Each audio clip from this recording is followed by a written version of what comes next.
नाशिकमधील कंपनी अत्याचार प्रकरणी सर्वोच्च न्यायालयात याचिका दाखल. धर्मांतराशी संबंधित प्रकरणात सुनावणीसाठी विशेष न्यायालयाची मागणी. कल्पना खरात जामीन अर्जावर सुनावणी लांबणीवर. पुढील सुनावणी 22 एप्रिलला. तक्रारदाराच्या वकिलानं म्हणणं मांडण्यासाठी मागितला वेळ. तक्रारदाराच्या वकिलामुळे सुनावणी लांबणीवर.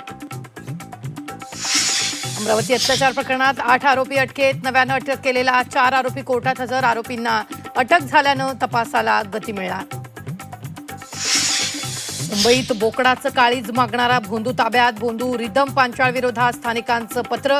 पत्रानंतर भोंदूबाबा ताब्यात. गुन्हा दाखल. विधान परिषद निवडणुकांसाठी कार्यक्रम जाहीर. 9 जागांसाठी 12 मे रोजी पार पडणार मतदान.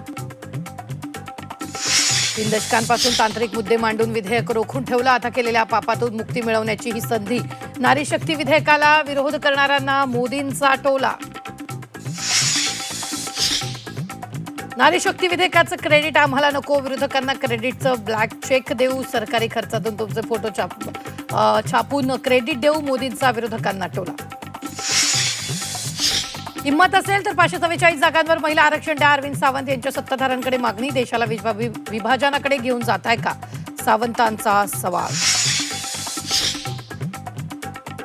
5 राज्यांची निवडणूक असताना विधेयक आणण्याची काय गरज होती, खासदार संजय राऊत यांचा सवाल. हे नारी शक्ती नाही तर भाजप शक्ती विधेयक असल्याची टीका.